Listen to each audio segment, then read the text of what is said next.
up, everybody, and welcome back to another episode of the Film Bros podcast. I am your host, JP, and this is my co-host, Josh. Hey, everybody. Yeah.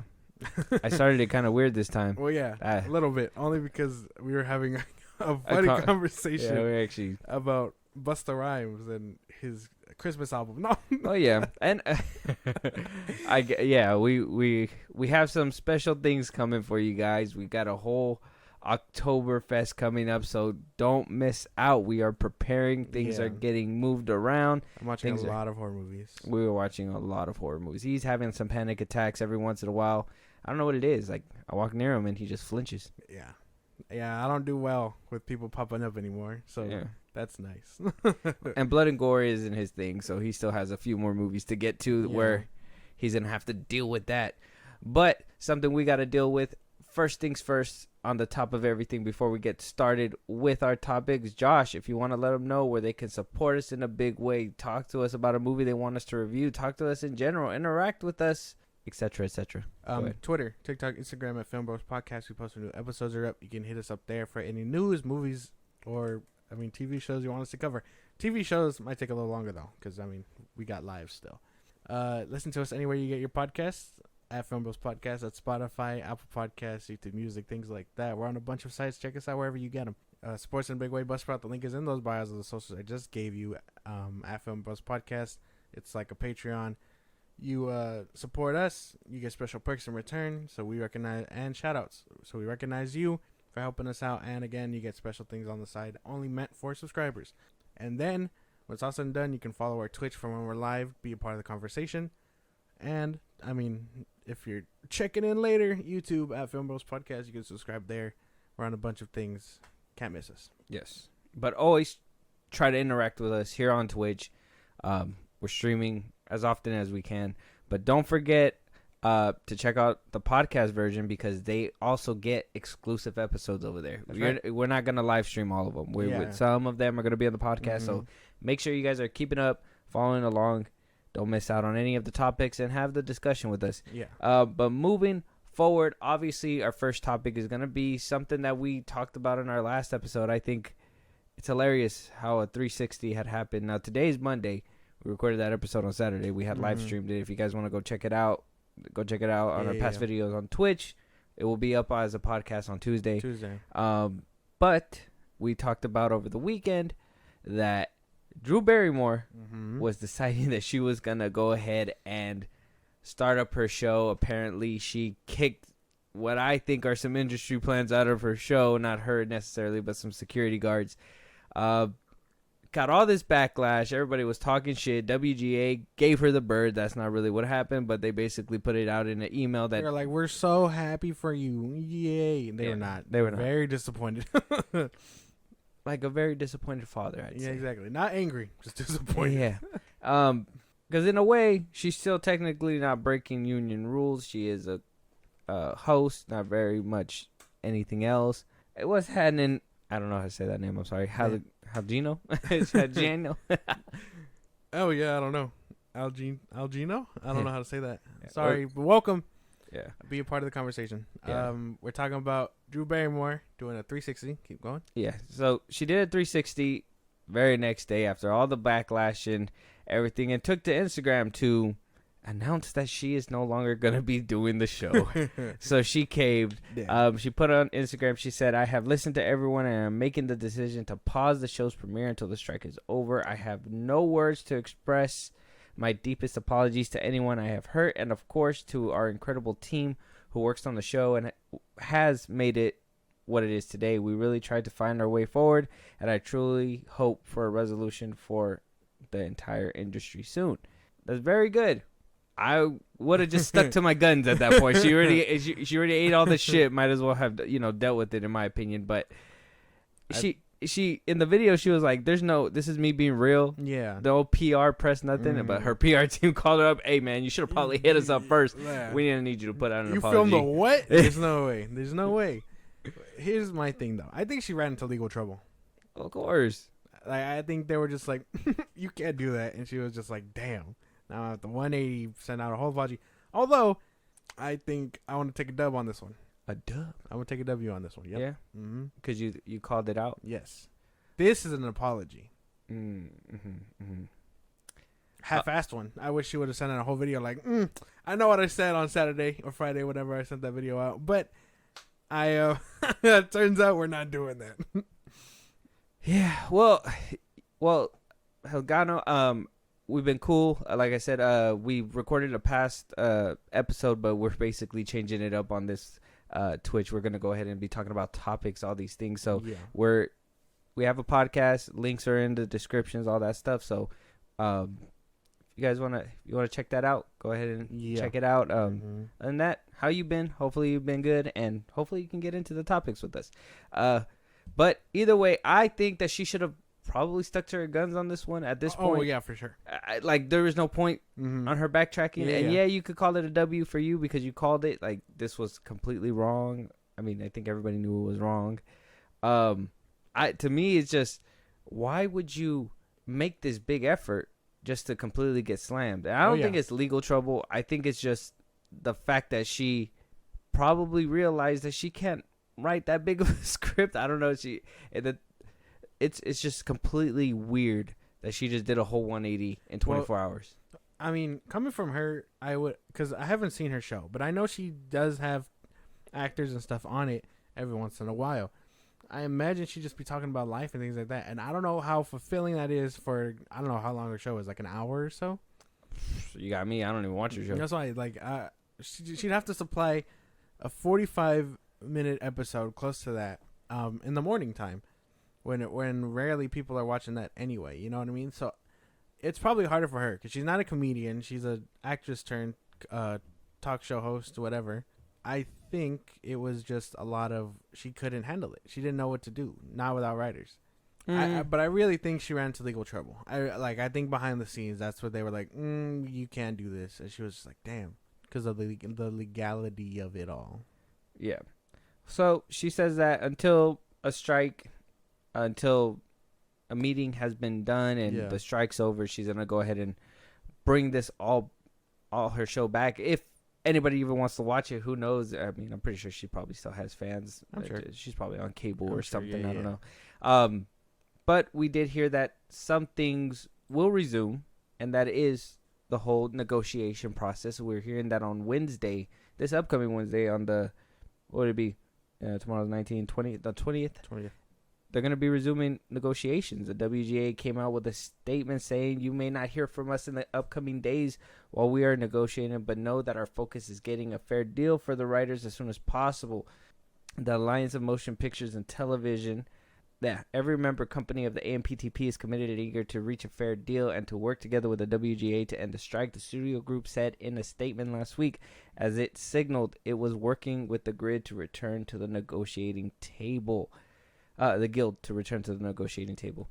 Isn't that kind of weird? What? How they can just, how they'll basically be like, I really don't want to, that last deal was kind of ass, so we're going to take a minute or whatever, and then like a few weeks later they could just be like, let's resume or whatever. Isn't that kind of weird? Like, you'd think you'd want to be in the room constantly. Yes, but at the same time they don't.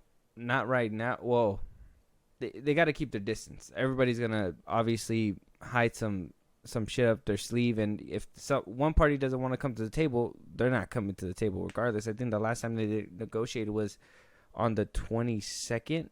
And they were basically like that was a dumb deal. It was all to basically frame them. Basically, yeah, exactly. So it was a dumb deal. It was a bust. So they just decided, hey, if you're not willing to talk, you'll know where to find us when you're ready to have the conversation, if you know what I mean, right? Yeah. And so the fact that the AMPTP is coming back in general says a lot. A month later says something different too. So somebody had a break, and it wasn't the people on the picket line. Yeah, you could thank Dwayne "The Rock" Johnson for that one. Getting them through the winter. Yeah. I'm sure they don't want this to keep going on. I'm sure they don't want their actors to be slammed and to be, told that they can't do certain things. Like I said, Drew Barrymore, she's a special case. It's hilarious. She should have probably stuck to it, because at least somebody else is going to be sticking to it, and that's Bill Mayer. We talked about him before. Ugh. He wound up. Yeah, his nose is He crazy. does not look like you're in shape. No. He's going through it. Yeah, he's been going through some shit. You brought it up on our Tuesday episode, but he did basically come out saying that he was going to continue his show. Everybody's slamming him for it as well, but he's sticking to his guns and saying 5 months is too long. We need to get back to work. He kind of says it in a weird way, I'd say, but we had people slamming him on Twitter or X, whatever the fuck you want to call it. I don't know nowadays. Just Twitter, man. Yeah, I kind of want to know what everybody calls it. Like, is it? No, it can't be just Twitter because I'm hearing that some people are actually catching on to X. That's gross. Like, some people are like, yeah, X me. Oh my God. Yeah. That is disgusting. Is that not it? No. I'd be like, hey, I'd be tweeting about this. I don't be Xing or posting or whatever. No. I'd be like, I'm a tweet. X is a dumb name. Elon is crazy. I don't know. But a political commentator decided to go ahead and slam Bill Maher, saying that without writers, the new weekly scab edition of the Real Time of Bill Maher will only be 83 seconds long. He goes on to say, as somebody who's known you since 1978, fuck you, Bill, you selfish, unfunny scumbag. I know. Yeah, that was pretty bad. So they continued to go. And Bill Maher basically came out and said, can't wait to tell my son that there won't be no Christmas this year because this is one of the union strikers, because Bill Maher and a bunch of talk show hosts couldn't stay away from the limelight, prolonged the strike that was gaining ground and putting countless writers, actors, and crew in financial peril indefinitely. TV writer Jennifer Gross posted after Maher's announcement. So Maher's announcement basically said it's time to bring people back to work. After 5 months of the WGA strike, the writers have important issues that I sympathize with and hope they are addressed to their satisfaction. But they are not only people with issues and problems and concerns. He will honor the spirit of the strike by not doing a monologue, desk piece, new rules, or editorial. Guild is obviously coming out saying that it's disappointing, and if he goes forward with the plan, he needs to honor more than the spirit of the strike. Bill Maher is obligated as a WGA member to follow the strike rules and not perform any writing services. It is difficult to imagine how the real time of Bill Maher can go forward without a violation of WGA strike rules taking place. WGA will be picketing this show.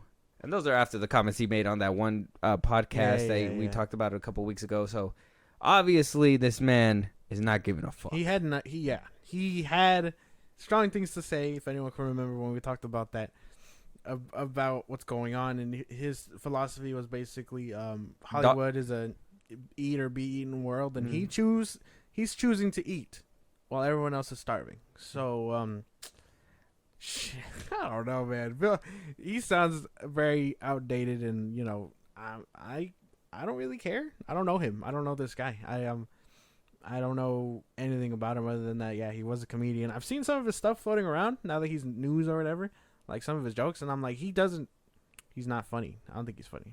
I think he has some sophisticated humor, I'd say. I personally don't watch him that often, and whoever watches his Real Time of Bill Maher, well, good for you, because I don't. I would, if I was Drew Barrymore, I would have just followed him and just been like, hey, I'm just going to go ahead and do my show side by side. So they're going to be picketing his show. He's not supposed to be doing this, which, I mean, he says that he will be in compliance as long as he's not doing an opening monologue, which, sure, because the rest of the talk show is just, him speaking most of the time. He's talking about news, quote unquote news. Yeah, whatever happens and that's happening in the world, his opinions and whatever. Yeah. I think the only thing that is there is his opening monologue where, he makes his little jokes, kind of like SNL does with their hosts. A lot of shows are being affected, and the people that are coming out saying that, oh yeah, these guys are putting in jeopardy, like I said before, we should not be worried about these people, these scabs, if we were giving away passes to certain people. It is unfair that they gave out passes, and Drew Barrymore, Bill Maher can't even say that they're going to continue their show without being slammed back and forth, left to right, to the point where Drew Barrymore says, hey, I cannot even put the show out that we're gonna wait until the strike is over. Yeah, but I mean, it's completely fair. If whatever network was hosting these shows, I am pretty sure that they'd be willing to hand out these things too. But that's not the case. Whether I don't know what network these shows are on to even like give a name. Well, Mayer's on Max, so Warner Brothers Discovery. Warner Brothers. And well, we know they're scum. Drew Barrymore is on daytime TV, so CBS and all that. Okay. But yeah, The View is on CBS too. Obviously, we know WB is scum. Zaslav is a scummy person. I think The View is still broadcasting new episodes too, and that's what Whoopi Goldberg and them. Well, Whoopi Goldberg. Oh, we'll be talking about her, dude. Oh, word? Yeah. Okay, well, damn. She just can't stay out of trouble. Actually, she's defending somebody. So, yeah, that's. But is she in the hot seat for defending said person? Basically, yeah. Then she can't stay out of trouble. Yeah, it's over some ridiculousness, I'd say. But I mean, if CBS and obviously Warner Brothers were paying people fairly and holding out these wages for people, I don't think the WGA or SAG and the WGA would have been like, hey, you could totally, if you're totally willing to abide by demands, your shows can continue. But they're not. So they're just going to be like, well, they're scabs. Because they are basically going against the rules. How can they be considered scabs if people with waivers are doing the exact same thing? People with waivers they're still going against the grain. They're still doing everything. No. They only got a free pass. That's not fair. They got paid fairly, and they're being worked with completely. They're not being negatively, what do you say? Negative. They are basically doing it the right way, if that makes any sense. Yeah, they're not working for the enemy. Yeah, I get that, but they don't work for the government, okay? Because only the government is allowed to do that. Everybody can get a car, but you can only drive it legally if you get it registered. Anybody else can do that. If you have a movement where your movement relies on numbers, for you to say, hey, some people have a fair pass, go ahead and do what you want to do. These people don't. You guys are gonna have to suffer a little bit. That's not fair. And then half the people getting waivers. You know what? I say suffer, but half the people getting waivers. Half the people getting waivers had their movies in production, or they just need to be marketed right. They're greenlighting them. Tim now Burton's, they're greenlighting the Beetlejuice. them. Let me finish. Okay, go. Now they're greenlighting them to be like in the future, or whatever, to supply jobs and stuff, which I don't think is wrong. Because if everyone is getting a fair cut of the pie, eventually that person's gonna get their time in the sun. Tim Burton literally said he has 2 days of shooting left. When the for Beetlejuice 2, when the strike is over, they'll resume and get that last 2 days. But that one's on a standstill. Yes, WBD. Well, that's garbage. Yeah, regardless, the strike halted a lot of stuff too. Yeah, and if those a lot of people's jobs, a lot of people's livelihoods, a lot of people that rely on views and streams and stuff like that. Maybe Drew Barrymore's show is a lot smaller and can't stand being on strike. The View, they've been around for a while, but at the same time, maybe they cannot withhold being on strike. Daytime TV is more at risk, and even the WGA has admitted to that too. Live talk shows, stuff where people commentate and everything is more at risk because they have less revenue. It's not like a movie. So how is it that they have to put completely on hold? You have we talked about the daytime shows where they had gotten scabs to continue those the soap operas and all that stuff, because they even said they're not going to be able to make it. It's starting to trickle up. Why do you think you're starting to see that big time actors are out there too? It's just trickling up now. That's what I was saying. You're going to start seeing who's the richest of the bunch, because eventually, if this keeps going on, motherfuckers are going to have to keep going and going. So it's unfair, like I said, to give people a free pass and then some people not. Those free passes are going to be for everybody once in a while. They're still going to take care of their people. I have no doubt about that. But honestly, if these shows and these networks were paying these people fairly, I have no doubt Bill Meyer's show would have been back. Same thing with Drew Barrymore's and whatever else. But they're not. They're paid by scummy people. If he's fine working with no monologue for his dumb jokes, whatever else, no writers, obviously, then, he can stick by that, and that's fine. But they now know where his loyalties are, which Ben knew were because of what he said on the podcast. Yeah. He was just waiting for the right moment. And I think once that thing surfaced, he was like, okay, now people want to see me go through with it. And now he's going through with it. But he's fine working with scum that let him do that. Eventually, his show will get canned too. Or he makes it out without a scratch. I don't think so. I think a cat like him, maybe Drew Barrymore. I mean, she's been around for a while too, but she's younger than him. She just got into the talk show game. Yeah, like she's younger than him, so maybe he already knows like what he needs to do, where he needs to, you know, what's it called? Cross his T's, dot his I's, all that stuff. It's just, why go through this in the first place? Why do this? Why do this? Why put everybody on strike? I get it. We support it, but why put everybody on strike and give somebody else a fair pass and have these people struggle? And then they're probably wondering why they are over there making movies and able to still make money while we are over here without work. My light crew, my other crew, my director, my cameras, whatever. What the fuck? I'd feel the same way. No, it's all about. I can sympathize with that. It's all about the enemy, not paying them fairly. It's all about the man. And some people are fine with that. Bill Mayer, obviously. But I can agree with, to a certain extent, Drew Barrymore should have just stuck to her guns. As an integrity thing. I think... As a... Just to... So if Bill Mayer were to back out too, that'd just be like, oh, you pussy. Well, basically, you did it for media coverage. And while I can understand, sure, get your media coverage, but they're not influencers on Instagram or whatever. They don't need to be making up nonsense drama. You know what I mean? Yeah. But yeah, I can understand. That's a whole fault on integrity. And if Bill Mayer continues, shit, I might watch the episode where he comes back, just to see how it goes out. Yeah. Yeah. Very good. I understand. I get that. But regardless, this strike needs to be dealt with. I think it needs to be put to an end. I think we need to stop this. Hopefully Wednesday was where it all comes down. But we'll see. Wednesday Addams? No, Wednesday. Oh, today. Like a few days from now. Oh, like the date. Yes. Hey, before we move on to the next topic, man, I got a question for you. No. Oh. I don't know. It's good. I don't know. All right. I seen there was writings in the inside of that pocket. What does it say? Well, I don't know. I've never looked. I think it's just like Levi logo and all that. Oh, yeah? Why is it just like... Seems like a whole paragraph. What if it's like a will or something? Hold on. It says, I hereby declare... Whoever wears these pants shall be fit. For over 145 years, this is a pair of them. Created by... Yeah, no, it just says... It just gives you a big synopsis of who created Levi pants. They just put that inside the pocket? I mean, no one's ever noticed it before except you. I've never even noticed it. I was like, there's a lot of writing in a pocket. I thought, like, I don't know if you had, like, a paper in there and all the ink just kind of... Created by Levi Strauss & Co. in 1873, our jeans have become an American tradition, symbolizing the spirit of the West to people all over the world. Yeah, no, it just talks about where they came from and stuff. Okay. All right. Well, I just kind of looked at it and I was like, what the fuck is that? But yeah, no. Well, the more we know, I guess. I didn't even know Levi pants were around for that long. Oh my god.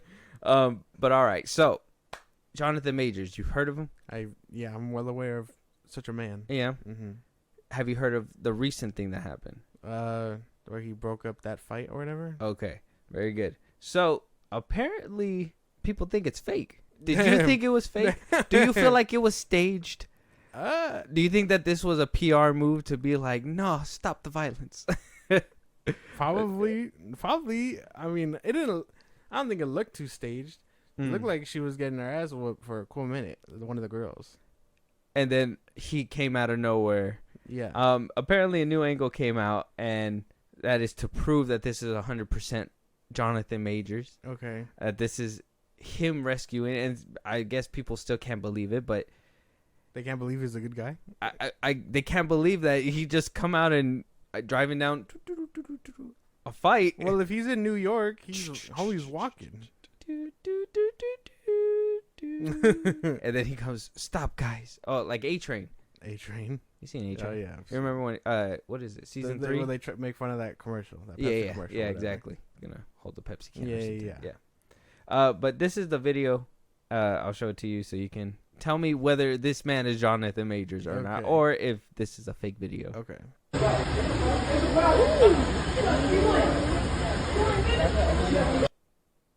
Damn. Ooh.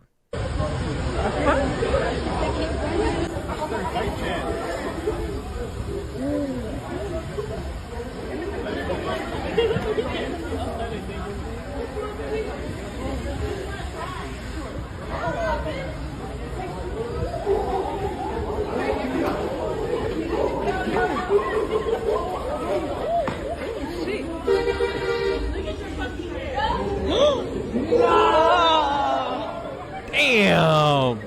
What? Her hair. Damn. Pulled her hair out. Imagine being saved by Jonathan Majors. That'd be crazy. Man, why are they even fighting? I would have been like, Jonathan Majors, what are you doing It here? would have been a weird. This is like a fever dream scenario. Yeah, I would have been like, man, I was about to squabble and Jonathan Majors broke it up. Like, Kang? yeah, like, how can I even fight after that? Yeah. I'd ask for an autograph immediately. I'd be like, fuck, what are we fighting for? Like, this is crazy. Staged or not staged? I don't know. She yanked out a piece of her hair. Yeah, I don't think you could pay a child actor for that. Unless it was like a Houdini trick. She pulled it out of her sleeve and just threw it on the floor. She's just like, oh, damn, I forgot to... that was it on the ground.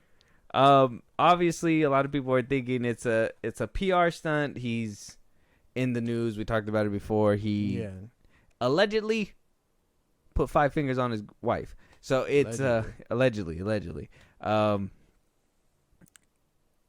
Does this help you be like, oh yeah, no, he's good. He's good. Whatever the outcome is, he's good. Well, yeah. No. He's a good guy.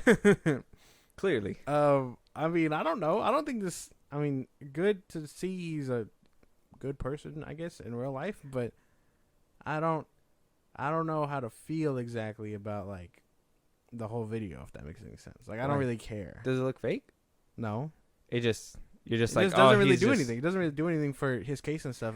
I just love how he was just trying to console the little girl instead of like stopping the fight. He's just like, hey, listen, I'm gonna try to tell you something. Hold on. Let me tell you something. Feel like wood. His big ass, but yeah, no. I'm sure this wasn't staged, but at the same time, I don't really care because it doesn't really affect him as a person. I'm still on the fence on him morally, if that makes any sense. Yeah, because of what's happening. Because of his verdict hasn't been proven. It's been months. Yeah. No, but if this is his first thing to limelight to show people, hey, I'm still a good man, then why not? But I don't think it's fake. No. No. You think he actually just ran up and just stopped it? Yeah. Everybody was like, "Oh, there was only one person there. How'd they get the video out to TMZ? So somebody planted it there, or whatever." But then the angle shows that there was clearly a group of kids. More people watching him. Yeah. Basically, came in to stop a fight. Like I said, Jonathan Major stopping a fight, bro. I'm stopping. If he puts his hand on my shoulder, I'm gonna be like, "What's up, guy? What happened?" Did he look a little bit shorter than? I felt like he looked short. I thought he was like tall. Or am I tripping? Movie magic makes him look 6 foot. Oh, that's what they did with RDJ and Tom Cruise. RDJ was wearing boots and stuff while filming Avengers. You're gonna wanna. Why? Who is he shorter than? Steve Rogers. Oh, so they want him like the same height. Yeah, but they were saying that he was wearing like. I guess I can't do a rewatch. That's fine. Like a few inches higher than what he was. I'm like, well, that makes sense. But yeah, Jonathan Majors. I really think he probably did that. He's a good man. Yeah, he's the gold medal this man deserves. Yeah, real Captain America over here. Oh, not good. So moving on though. So apparently Chris Rock himself. Oh fuck. And it wasn't even him that came out. This is actually something that Leslie Jones came out to say for some reason.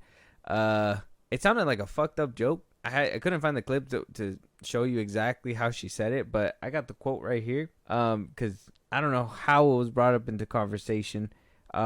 She was talking about how like comics were going through a hard time after a certain thing happened. Yeah. And then she basically said that he sought out Chris Rock had sought out counseling.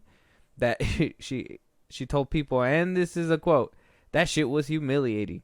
It really affected him. People need to understand his daughters. His parents saw that he had to go through counseling with his daughters, saying that that his wife was infuriated, that she wanted to jump in the car and just roll up down there when she saw the slap happen on TV because she wasn't there.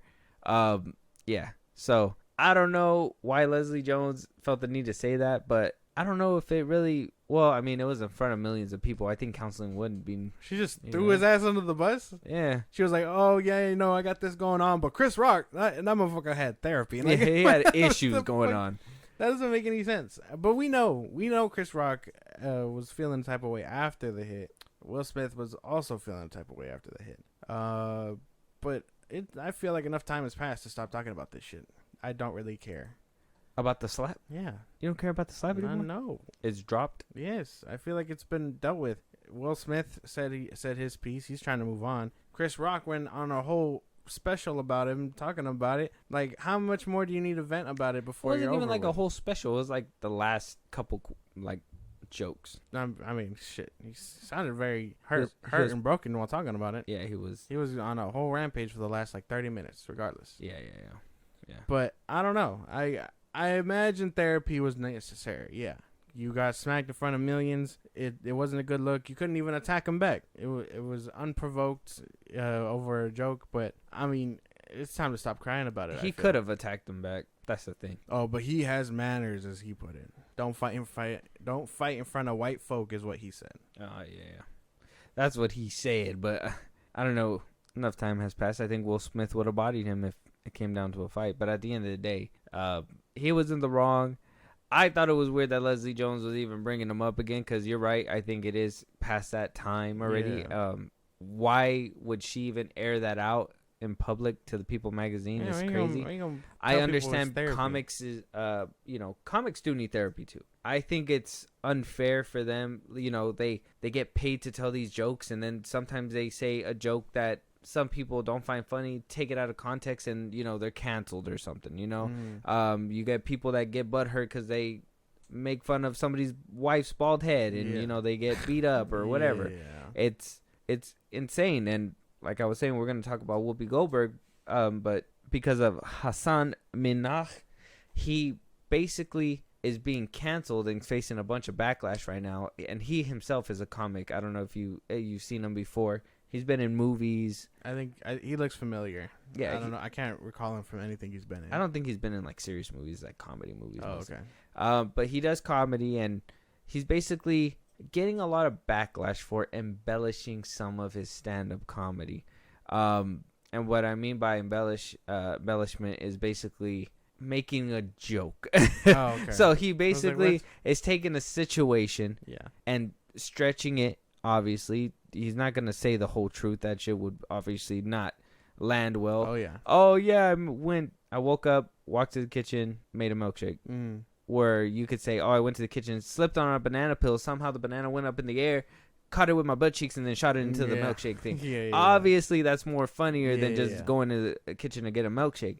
Well, a lot of people are pointing out that I guess he had said, I believe, something about going to a university, and he never actually attended said university.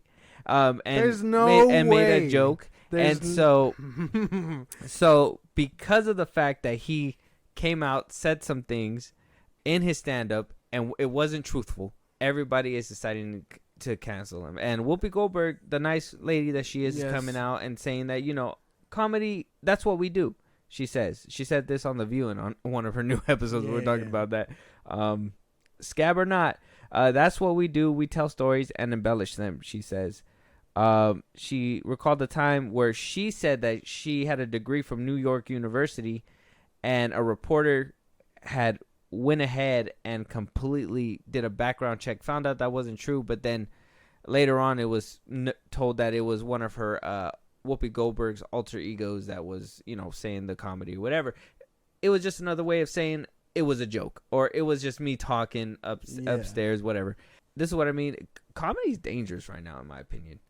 All comics are in a hot seat. You can't say shit without obviously offending somebody. Yeah. I don't know. What do you think about all this? This is dumb, man. You really think half the comedians that tell their jokes about, they went there, they met who, this and that, is real? No.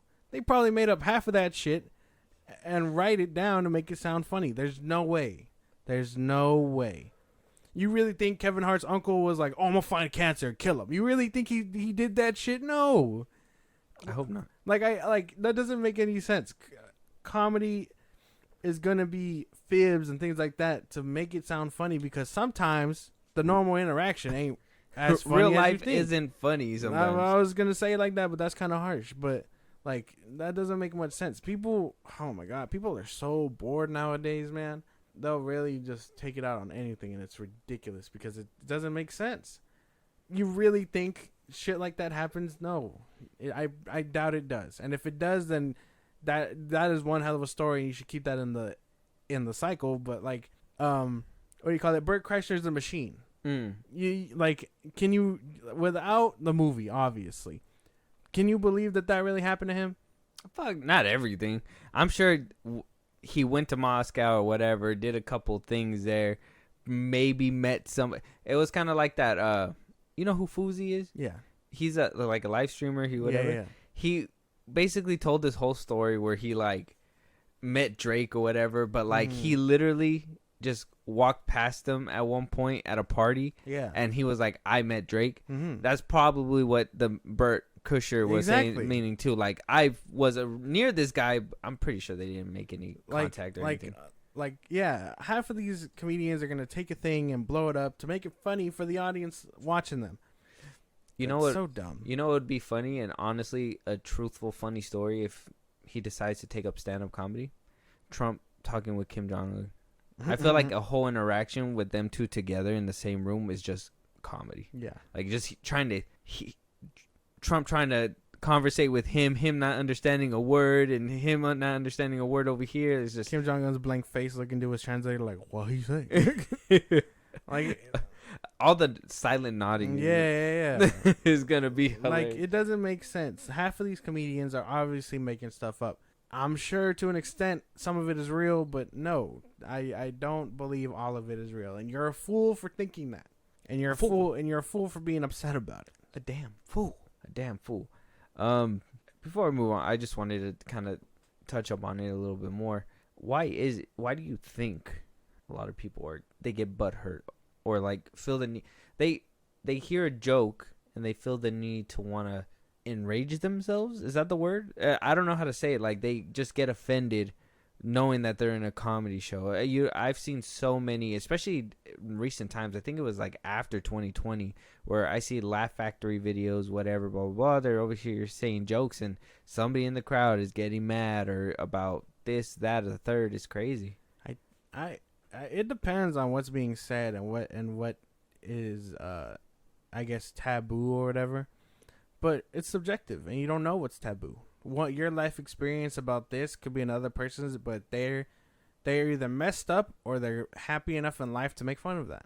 Like, we watched Matt Rife, right? And he was talking about the disabled wheelchair joke. But he was saying that he actually brought it up to someone in a wheelchair, and long story short, she felt happy because she was involved in said joke. And it's like, see, you could touch someone like that. Well, someone else completely unrelated to that person will be like, oh, but my uncle's in a wheelchair and that's not funny. Like, how are you going to determine that when your uncle that's in a wheelchair could laugh at that fucking joke? That's true. It's just taboo, and people feel the need to like white knight themselves to this person's cause when that's not the case at all. I think that's exactly what it is. That whole, white knighting it. That's like they feel the need to want to like virtue signal. Yeah. And then when enough people get behind it, obviously it's all bad. And it's crazy too because you get a lot of blind justice, right? Mm-hmm. People will dish it out, cancel these comedians, and all because of an allegation, and then is basically guilty until proven innocent. And that's the scary part in this world, and especially with AI coming into play, that's gonna be crazy. Like, too. an even harder, I guess, topic about it is Dave Chappelle. He had like 6 back-to-back Netflix specials, and he was joking about transgenders and this and that. But you had the whole community upset about said jokes. And then when his final one came out and he was clearing the air, people were still upset that he was making those jokes. When he had a transgender friend come out and tell you, hey, he is the funniest motherfucker they've known. May she rest in peace. I forget her name. But like he was talking about that, and half the people were still upset about him making the jokes, not the context behind it. So half of them aren't even paying attention. They're hating from outside the club, basically. Yeah. Like it. Busta Rhymes. Happy Halloween, whatever the fuck he says. But yeah, I think It's gonna be great to talk about. That's a big thing to that's just a big thing going around in comedy. And Will Smith, I guess to bring it full circle, coming out to smack Chris Rock, it's a lot of like you can see his face changes as soon as he looks over. Oh, my wife didn't find that funny. I should defend her. Yeah. And that's the big part of it. And while you can understand the Will Smith side, the wrong place, wrong time. You don't hit nobody while they're telling jokes on stage in front of millions of people. That's a backstage thing. Like, hey, I really didn't like that joke. Can we get an apology? If not, then that's a whole nother thing. But I'm sure Chris Rock and him had a strong enough friendship to be like, okay. Yeah, they could have easily dealt with that. Exactly. And especially, let's just be honest, maybe Will Smith should have personally said, Chris Rock, my bad, bro, or something. Or let me come up here and slap me. Yeah. I'll let you take one hit. You know what I mean? Something. I don't know. Yeah. But either which way, I think this whole cancellation thing is crazy. I think this whole like attack on comedy, comedians in general is insane. Because it's like every single day we hear somebody new that is, being told stuff. Like, I didn't want to pull it up because I don't think the full details are out. But like Russell Brand is being, accused of, certain things. And it's like, man, like it's like one gets done, another one comes out. Christy Elliott missed out on opportunities because of it. All these comedians that are just like, they just want to live their lives. Yeah. And then you got people trying to shit on them over some nonsense, like telling a false joke, or some false reporting or something. Like what is a comedian? Sorry that my hot dog didn't jump up and actually start dancing. Like that's fucking crazy. Yeah, basically. like you want him to come out. First off, everything I say is satire. Like, no, that's gonna ruin everything. Yeah. First, I'd like to start off saying that this half my didn't jokes happen. Yeah. Like, disclaimer, guys. Not real. Yeah, like that's so dumb. People are dumb. Yeah, but it's fine. More people looking for things. Maybe this is like the Hollywood striking effect and trying to just find things to get mad at, or maybe this is justified. Who knows? But AMC is being slammed and getting some backlash because they decided to parody that AMC Nicole Kidman, that beginning trailer during an AMC movie. I don't know if you ever seen it. No. I'll show it to you. I have it pulled up. They basically parodied it. Lionsgate seen the parody, basically sent or not Lionsgate, AMC saw the parody and sent Lionsgate a cease and desist, and they had to take the video down or they were going to get in trouble. But this is the video of Nicole Kidman right here. Oh, okay. Yeah, no, it's been forever since I've seen We come to this place for magic. We come to AMC theaters to laugh, to cry, to care. Because we need that, all of us. That indescribable feeling we get when the lights begin to dim. And we go somewhere we've never been before. Not just entertained, but somehow reborn. Together. Dazzling images on a huge silver screen. Sound that I can feel. Somehow, heartbreak feels good in a place like this. Our heroes feel like the best part of us. And stories feel perfect and powerful. Because here, they are. AMC Theaters. We make movies better. So that's Nicole Kidman's. And to basically promote the new Saw X movie. Yes. Saw decided to, or Lionsgate decided to put out Is their... it good? I think it's kind of funny. Yeah. Check it out. They put out their version. Obviously, I couldn't find it anywhere on the internet. It's kind of hard, but I found it in this version, so... We come to this place for a reawakening. We come to the theaters to scream, to beg, to play. That indescribable feeling we get when the lights flicker. Damn. When the lights flicker on and off, and your calls for mercy go unanswered. And you wake up chained in a dirty warehouse, somehow still breathing. Blood-soaked blades on a huge silver screen. Fear that I can feel. Somehow, self-amputation feels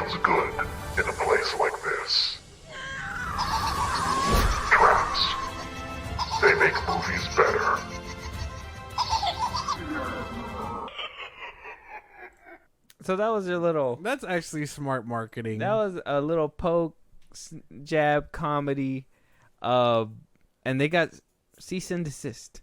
They said they got to take it down because that's not okay apparently. Oh my god! I thought it was a little parody. I thought it was a fun little gag way to promote it as well, and maybe that's what a lot of fans thought as well, and that's why they're basically just they're really hating on AMC right now. That's fair. I think taking it down is so dumb. That's the thing about lawyers and show business, I guess, where it's like you got to know the lines of what to cross or when you parody things or whatever. Yeah. But that was fun. That was lighthearted. If anything, they could have played on that and been like, "Oh, haha, Jigsaw, whatever," make it a big thing. Yeah. But no, they're taking it negatively. Yeah. I thought it was a fun little. That was funny. Little jab. That was funny. Yeah. Like he gets stuck at the stairs. That's funny. He just goes, "Oh." Like I said, maybe this is not the people, but this is AMC getting a little butthurt over some comedy. Yeah. I think this falls in the bracket. I think companies can do it too. I don't know. That's insane. How dare you make us look negatively? No, that is perfect marketing for not only movie theaters but Saw. That's so dumb. People are dumb. That shit was funny. Yeah, that was hilarious. Oh, they got one right here too. Yeah. But little side tangent. I just thought it was insane that they actually got cease and desist. That's Dylan Dennis now. Lionsgate. It's crazy. Damn. That's right. Hey, real quick, who you gonna go for? That Logan Paul, Dylan Dennis. Dennis. Yeah. Dylan. You think he got some? Yes. I think so too. Yeah. I want to believe it. I know a lot of people are saying like, if a person's out of their element or whatever. I know he's a UFC fighter. I think they both suck at boxing, but I think somebody with a little bit more technique might be Dylan. Maybe a little bit more speed too. Logan can't fight. I was telling you this. Yes, he's athletic or whatever, but athleticism will only get him so far. I'm telling you, I think Dylan had it right. I think he's gonna gas. Yeah. You think he's just gonna put out? Mm-hmm. I think so too. Maybe. And I've seen him in his last fights. I think that's why they made the round so short too. What is it? 6? There's only 6. Yeah. That was also. Did you see the KSI and Tommy Fury? Yeah. Head to head, whatever. That apparently KSI wanted only 6 rounds too. Yeah. And he admitted to it. Mm-hmm. What the fuck? Tommy was like, "No, I wanted it." Tommy's gonna whoop his ass, huh? Oh yeah. Tommy's gonna rock his shit. Apparently KSI is a different beast or whatever. No.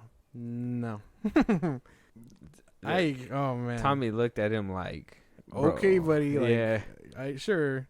I've dealt with worse. Exactly. He even admitted like he was more scared of Jake than he is KSI. That's what he's saying. Well, yeah, because at least Jake had a few fights under his belt or whatever. KSI doesn't fight, and he's picking on the arguably a bear, and Logan doesn't fight either, and he chose the 4th-time world champion, whatever. Yeah, he hasn't fought in 4 years, sure, but at that point, it really questions it. Like, hey, why are you choosing someone who hasn't fought in 4 years then?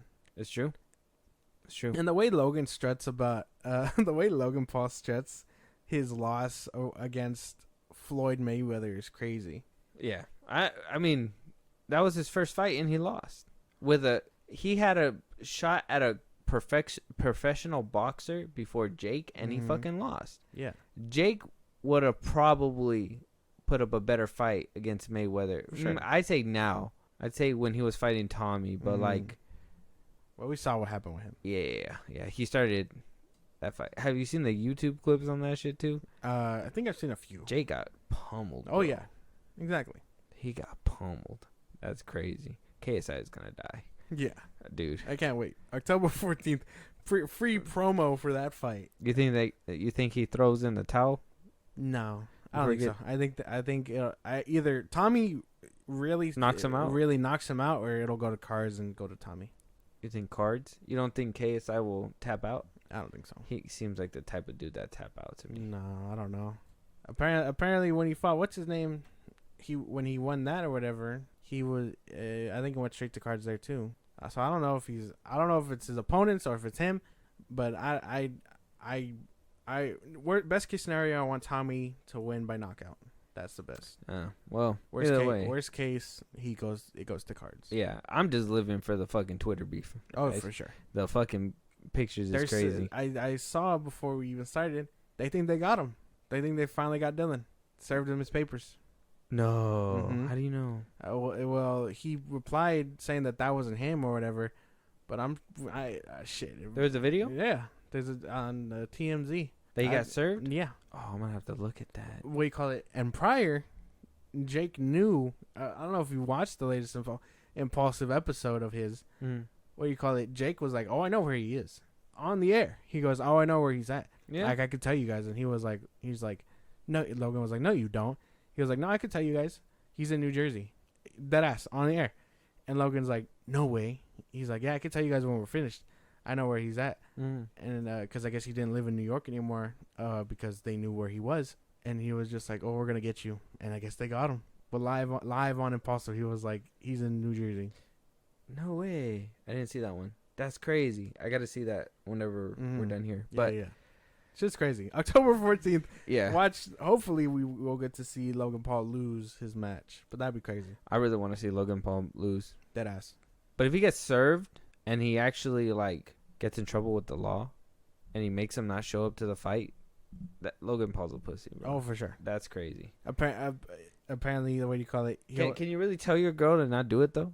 What? Like serve the papers? I'd be like, serve him, but wait, like let him continue to incriminate himself until the fight, and then serve him after, whatever. You know where he's gonna be. Like, imagine the loss.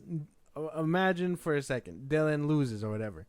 Logan Paul comes up and he's like, "You've been served" or whatever. As he loses, like that sounds poetic, but no. What do you call it? I think Logan is setting him up to basically bail out because he doesn't have faith. He's talking about him not showing up regardless, but you're putting him through all this legal trouble. Of course, he's not going to be able to show up.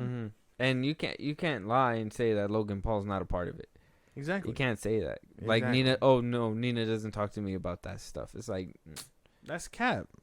We know this. And if that's the case, then honestly, bro, you shouldn't have married her. You're talking. Look at all the fucking pictures. Apparently, Bill Nye, my man. Exactly. Apparently, they've talked about all her sexual partners or whatever in the past, but they don't talk about legal problems like this. No, that's cap. It's insane. Can't wait for that fight. Oh, for sure. So Tommy Fury and Dylan Dennis. We're going for the villain. Yeah. Is Logan Paul technically the hero or the villain? He's the.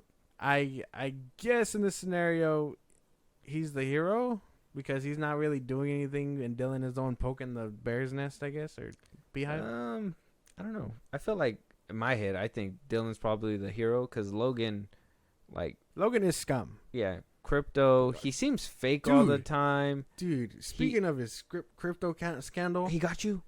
Huh? He got you? Hell no. Oh. I don't put money into nowhere. Uh-huh. This is my thing, though, because I was watching CoffeeZilla. That's the guy who broke the story on it. Oh, yeah. My man, a whole ass pyramid scheme. He was trusting people with this project or whatever and was like, "Nah, man, we'll do it correct or whatever." But no, he was trusting people who scammed the fuck out of him. And now he's talking about trying to rectify it or whatever. He's not doing that at all because he's not even talking to anybody about fixing the problem, paying people thousands of dollars who invested in his shit. He is fucking scum, dude. Like, I watched the whole documentary. I was like, there's no way, man. Logan Paul's not very good. I know, man. I've heard about all this stuff. I'm just like, dude, and he is the villain. My big thing about crypto is like, why would you put money into nothingness? Well, it's you've seen Wolf of Wall Street. It's just stock. It goes up, it goes down. But you know that if Paul is just taking their money and not investing it for them, then that's a scam, bro. It's a crazy scam. I don't know. I feel like with Wall Street, it made sense. And while we know they were doing them dirty, yeah, I feel like your money is going into a company or whatever. But crypto and, the NFTs and stuff, like, that is fake. It's made up. Like, I feel like once you throw your money into apparently people reference, get big payout of crypto. Yeah, but I don't know because you throw it into the air expecting something to fall down, but if it doesn't fall down, you're fucked. You know what I'm saying? I know what you mean. It's just people still do it. It's crazy. Weird. It's fucking crazy. Investing is just insane to me too. But I know people get fucking rich off of it. I know sometimes. Investing. I know the actual Wall Street thing is genius. You put your money into a company, the company's doing good, you're gonna get your fucking payout. I'm talking about the fake shit like NFTs and things like that, like Dogecoin, Bitcoin. Like that's not solid thing you can hold. You know what I mean? Doge or dog? It's Dogecoin. It's not something you can hold. And I've told you my superstitions about me buying stuff off Amazon because it's like I don't know where my money goes, but I get the product, so I guess it's fine. Yeah. But I still don't feel right about that. Like I'd rather be in the store buying it physically. Exactly. Me too. Say wavelength. You feel me? But yeah, we gotta catch that fight. Mm-hmm. Can't wait for the fight. Yeah. And moving on. So Stephen Glover came out and apparently talked about the labor, obviously the strike that happened. He was on the Pablo Torres Finds Out podcast, saying that the Lando project that was for Disney Plus and what was supposed to be written as a show is now being rewritten as a movie, and that was all prior to the strike, and that it's all ready to go, but that he doesn't even know if it's happening anymore because of the strike, and or if it's gonna actually move forward. Mm-hmm. Well, didn't they say it was gonna be a movie? No, they said it was a show. No, well, I could have sworn a little bit after they confirmed it from going to a show to a movie. No. Okay. Nobody from Disney actually officially came out. They just said it was happening. Okay. Damn, that sucks. I know for strike reasons it has to be on hold, but I hope we still get it somewhere down the line. Childish Gambino is a good ass. Like, what would you want to see it as a movie, or you want to see it as a TV show? I'd say a movie. Movie, yeah. Just for the budget, just for it to hold up. You think Disney Plus is scared to put out hour and a half movies for Disney? I think so. They're like, oh, it's Star Wars. It has to go into theaters if it's a movie. Yeah, I would assume so. It's not like they can make, well, because streaming numbers or whatever don't exist apparently. That maybe they're scared of not making that return. But wouldn't a movie like Prey show you that, hey, there is a demand for such a thing? Yeah, because now they're putting it on Blu-ray now. Yeah, they're giving it on physical copy. Andor's coming to Blu-ray too. Yeah, Star Wars. Fuck yeah. Yeah, see, so they know that there's a demand for hard copy, and they know there's a demand for movies on streaming. They just need to make that connection and put their money into the theaters, but they're not gonna do that because they're scared. Well, I guess they're not scared. Why would they be scared though? That's the question. Star Wars is a lucrative brand. It's just the handling has just been atrocious. That's why. Maybe that's why they don't know how to step, and these shows have been showing them. Yeah, they know how to step. And to be fair, Solo, although I love it, was panned terribly by fans. Nobody watched it. People say they watched it, but nobody watched it. I've talked to multiple people, and nobody knows that it even came out. Nobody even knows about it. They're just like, oh, what? You think so? Yeah, nobody knows about it. I'm telling you that I'm gonna do my some people heard about it, they've seen it, they know about it, okay, but a good chunk of people did not watch it. And that has to be because of what happened with The Last Jedi, and they probably word of mouth said that it was gonna suck or whatever, blah blah blah. And honestly, people were just for some reason disinterested in the recasting. Okay, which is crazy to me. I understand Harrison Ford, but why are you gonna just de-age him? Like, recasting is not a fucking bad thing. Sometimes it just needs to happen. And if the chops are better in the other person, what the fuck? Look at Don Cheadle. That's true. Prime example. But yeah, I don't know. I hope we still get this project, whether it be movie or show, because I really loved his Lando. I think he did a good job. Yeah. I want to see him as a live-action Prowler, too, after watching Across the Spider-Verse. I think he could do something like that. What's taking him so long? He's not going to be young for fucking ever, man. The strike. No. Well, right now, the strike. Yeah. But he's doing other things right now. I think right now he's probably doing music, now that his acting career is kind of on hold. Yeah. But he is going to be in a remake for Mr. and Mrs. Smith. Did you see that? Oh, I did. And they pushed that back to 2024. Yeah. Fucking sucks. Can't get shit. I seen it. How do you feel about that? Like, I seen it, and I seen who he's co-starring, and I'm just like, that I'm sorry, this just Brad and Angelina set the bar. Yeah. You can't follow up with Donald Glover and I don't know who's the girl. I don't know the girl. I don't even know who the girl is. I don't know their names. Yeah. Couldn't tell you. But yeah, it had me shook because I was like, damn, like it's not even like a casting thing, but If you've seen the OG, which we have, we know that shit was really good. And it's going to be very unfortunate to either see this movie surpass it or fail it. Because the other one did that good. Mr. and Mrs. Smith? Yeah. I don't think it will. Remakes, man, they hardly do too well. And I would tell you, if I was thinking of a Mr. and Mrs. Smith remake, I would probably have thought of a different cast. And probably that, could follow the first cast. Like, yeah. I know this is off top and it's just lazy shit, but maybe like Henry Cavill and like Zoe Kravitz or something as like the leads. Mm-hmm. That would be money. Or Anne Hathaway, that would be money, but they just kind of got, don't get me wrong, Donald Glover's cool, but he's more like a C-list, and Brad Pitt and Angelina are like A-list. Oh, they were A-lists, yeah. Or I would say Donald's like a B-list. Well, yeah. He's had his time to shine. Yeah. He's just not doing more.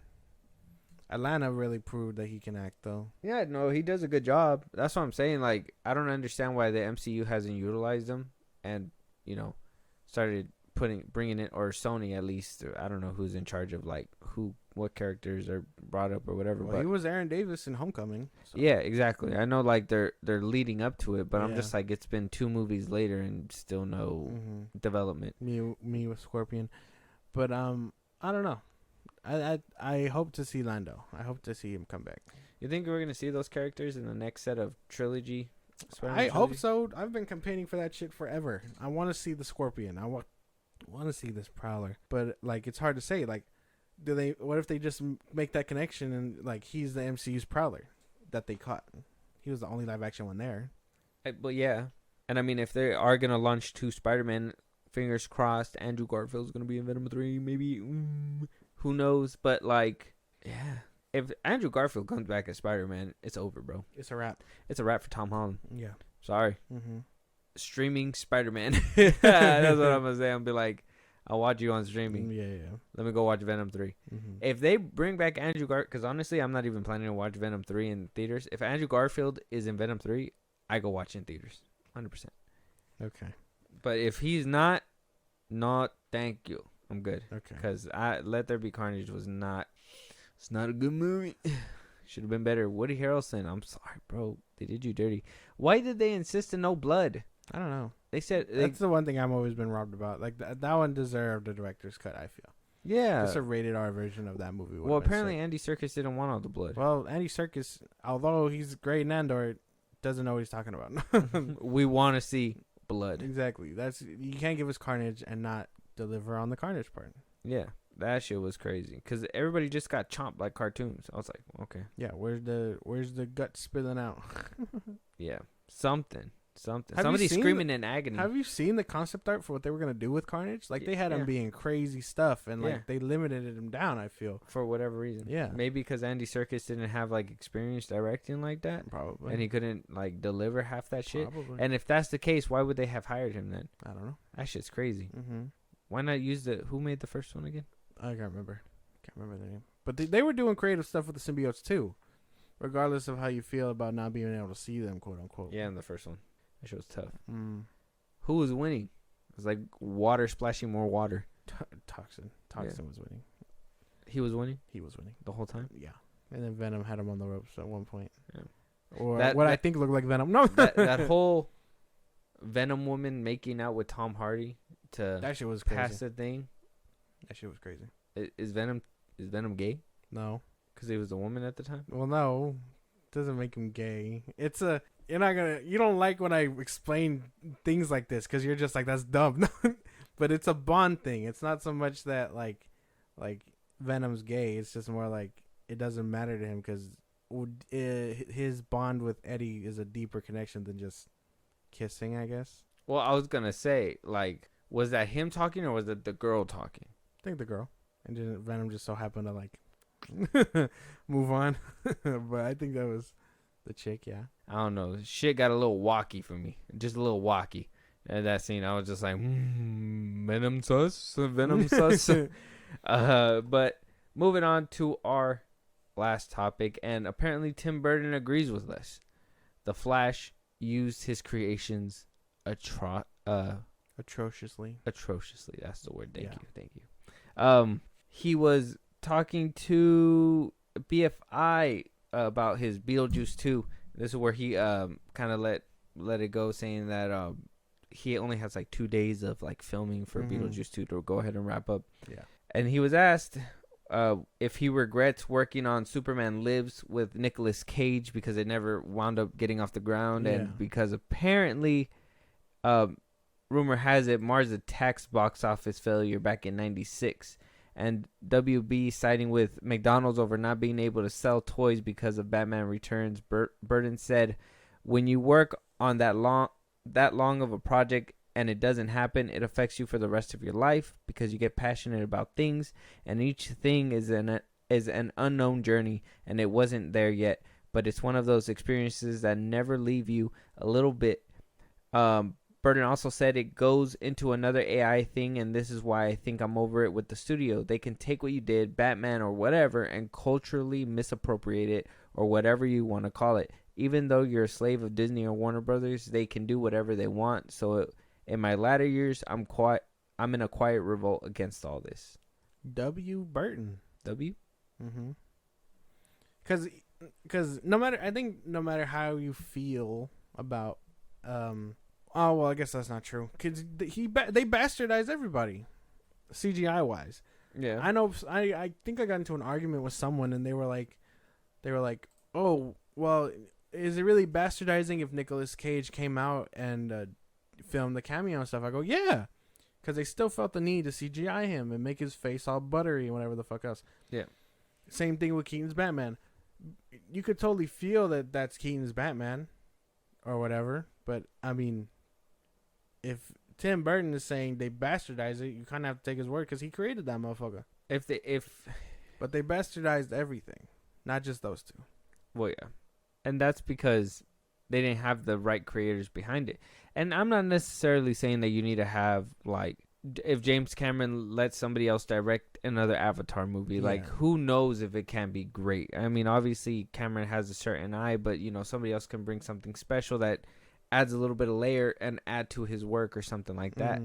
But then you also have people that take the concept and completely fuck it up because they didn't have an understanding about it in the first place.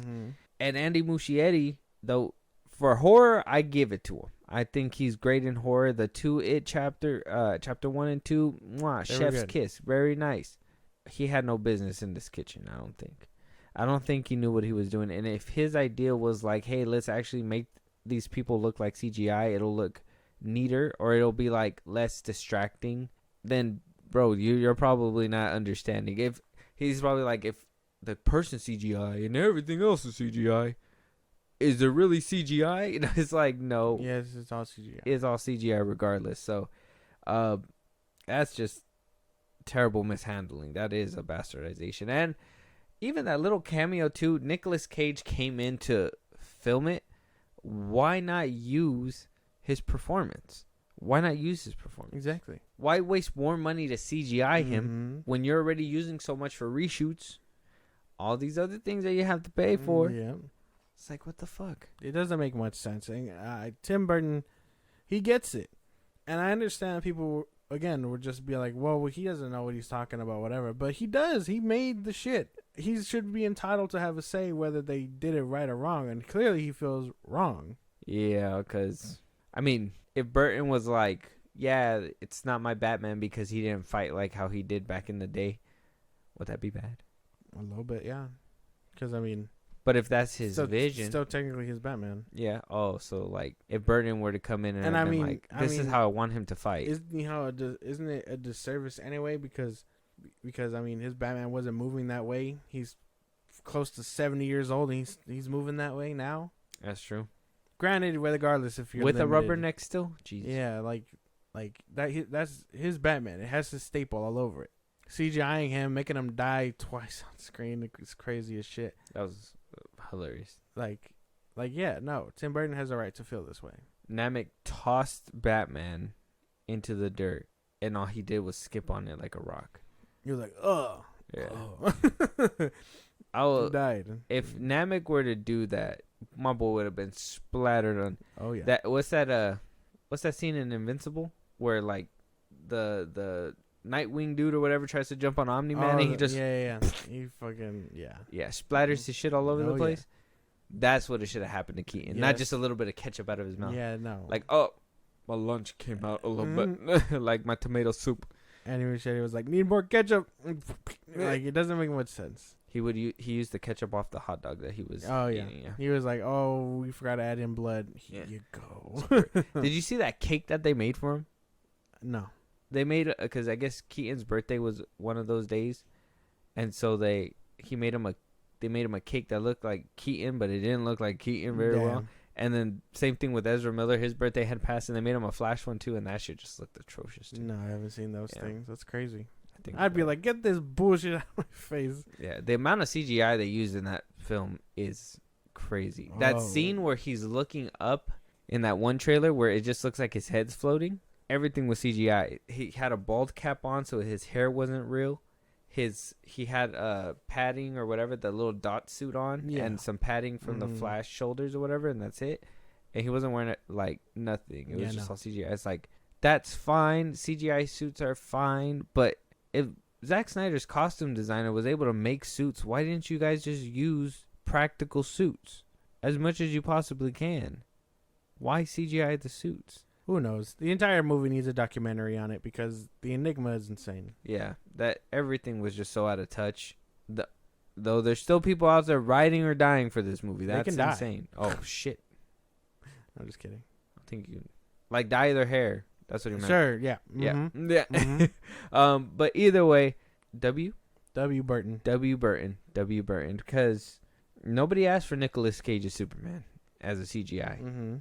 and nobody asked for Michael Keaton's Batman to be able to, well, first say let's get nuts and then jump off a ledge and do a whole flippity rude thing. And No one asked him to be the way he was. Yeah. At 80 years old. I will say the only real scene that I thought was like, okay, this could give you that Burton feel was when, basically when he was sewing himself up in that bathroom. And like you just see like the camera pan and it's all his suit and it's all bloody and shit like that. That's the only like Burton feeling scene. Other than that, everything else was just like they tried or not even tried. They just sort of like, hey, this is the way we're gonna do it. We're doing it this way. Yeah, no. But apparently he's a man who can move this way and that way. Who? Andy Muschietti? No, Batman. Oh, Batman. Michael Keaton's Batman? Michael Keaton's Batman. No, there's no fucking way in hell. There's no way. That's what they said. He was this close to getting popped. That's what they said. Oh, the shield. It's too strong. Crashes into the fucking ship. What the fuck? Oh my god, man. This movie is a plague. I'm gonna take them down with me. Doesn't even take him down. Oh, the shields were still up. Oh, Damn. Somebody call the ambulance. Call Alfred. I'm still alive. no, don't get that ship. It's still shielded. Oh, okay, thanks. But he's not, Namek. Fuck Bro, what the fuck? What kind of idea is that? You're going to ruin one Kryptonian and yourself. He just wanted a kamikaze his plane. He's been waiting for he it. was I like, oh, I'm tired. Fucking- He's like, ejectocito? That would have been nice. That would have been, yeah, either which way. It's fine. What they did in The Flash is what they did. I'm pretty sure Josh will eventually come back around and praise it for a masterpiece. I'm We'll not wait. going to praise nothing over nobody. You might. No. You might. Mm-mm. You might one day be like, I finally understand the message. That's gross. The message is Andy Muschietti should not Does handle a Batman movie. It's been a while, so you haven't seen it at all. Mm-mm. Do you still... Did the Batfleck scene ever... Did you like that scene in The Flash? Which one? The Batfleck scene. Like where he's on the highway and stuff? Yeah. No. No, you didn't even like the beginning at all with him? You feel Only like... scene I liked with Batfleck was the one where he's just saying goodbye. So you feel like they bastardized him in that fight Yes. scene too? Mm-hmm. Did that man dirty. Oh, I'm too proud to say... My ego doesn't let me say... Okay. I'm Everything sorry or whatever. leading up listen. to that. Listen. Where he's like, oh, my ego says I can't say thank you to anybody. But what does he say to Alfred and Zack Snyder's Justice League and BVS or whatever? He praises that man. He's like, in one scene in particular, he's like, they're like, who's he? And Batman's like, oh, I work for him. Like, that is showing respect. They bastardized this man to hell. I am so mad at the Flash, dude. It's What about the rest of the scene though? Like the driving and the fighting No. and stuff. not into that. You didn't like it at all? No. What about like? Okay, only when he says goodbye then. Mm-hmm. Well, because I just felt like Ben Affleck saying bye to the character. That felt like the closure I needed for his character. Exactly. That's the only thing I liked, where he's like, Still, hashtag make the backflip movie. oh yeah, we're still the Snyderverse. Where he's just like, well, you still hungry? Like, I could eat. And he's just like, maybe next time. And it makes me cry every time, because I'm like, fuck. Every there is time. no next time. Every time I see it, I don't watch the movie. Oh, you just see it like I see online. the clip floating around. I'm like, when fuck. people like put it on. Yes. I know. I almost caught you slipping. Oh no, no. I think I might end up watching it when I watch the DCU again, but it's gonna be a long time before that. I gotta get through Birds of Prey before I get there. I gotta get through the Suicide Squad before I get there. And I've only seen that movie once. Yeah, you gotta rewatch that shit. No, twice. I made you watch it a second time. Remember? Did you? Yeah, I remember. I had told you. Oh, you watched it with me. Oh, I think you watched the beginning. I watched the beginning and I was like, "That's stupid," and Yeah. then I walked away. You're like, you were watching it again, and I was like, Yeah. yeah, man. Not everybody hates it like you, and you're like, I've only seen it once. why? Why? It's not a bad movie. You're just It's a a hater. movie. Oh, so you're not looking forward to that legacy thing, What legacy thing? Superman legacy? Legacy thing. You know that one movie? Yeah, that one by James Gunn or whatever. You know, the one where we're supposed to kick off his new DCU. I'm like, no, I never heard of it. But I don't know. It's still up in the air. You seen that? Homeboy said that Creature Commandos is set to release on normal time. I imagine they got What's the that name? thing Frank done. Grill. Yeah, He put on his Instagram. they got that show done pretty quick before the strike, I think. It's just line work. And if they were like, oh yeah, we gotta get up in there. Hopefully, Fine. like it's not a rushed mess though, you know, Mm-hmm. because I'm sure lines had to be rewritten and shit like that. Something So like that, yeah. this could be one of the first like shows that's affected by it. Unless, like I said, unless they knew for a while and they already had like pre-recorded everything months before everything happened. I would think so, because animation's a lot less, and he was basically in the seat for 6 months, and he was already writing Superman Legacy 6 months prior to even getting hired. Yeah, timeline makes sense. Yeah, so they probably was like, this is my thing. Yeah, Walter Hamada was already out. I'm pretty sure there was already in Yeah. motion for a while. So Mhm. very good. Okay, well, as long as we're getting something and we're getting away from whatever the hell this dead corpse is leaving behind, I Oh, think at this fuck. point it's just crapping itself. Oh yeah, We'll wait to see with Aquaman 2 and the Lost Kingdom. yeah. God. Yeah, it's gonna be crazy. But with that being said, that's gonna be our last topic for this episode. So yeah, thank you all for coming out. And Josh, Yeah. let the people out there know, the ones that obviously listen to our podcast, Mm-hmm. where they can talk to us, where they can, give us a review if they want, or a movie they want us to review, etc., etc. Twitter, TikTok, Instagram, again at FilmBros Podcast. We post when new episodes are up, new movies or movies you want us to cover, shows and news. Listen to us anywhere you get your podcast at FilmBros Podcast. That's Spotify, YouTube Music, Apple Podcasts, things like that. Sports in a big way. Buzzsprout link is in those bios of the social I just gave you at FilmBros Podcast. Subscribers get perks made just for them. Shout outs on episodes. So we recognize you for helping us out. Subscribe to our YouTube at FilmBros Podcast. And then follow us on Twitch at FilmBros Podcast to be a part of the conversation. Yeah, and with that being said, we'll talk to you guys on the next one. Talk to you guys later.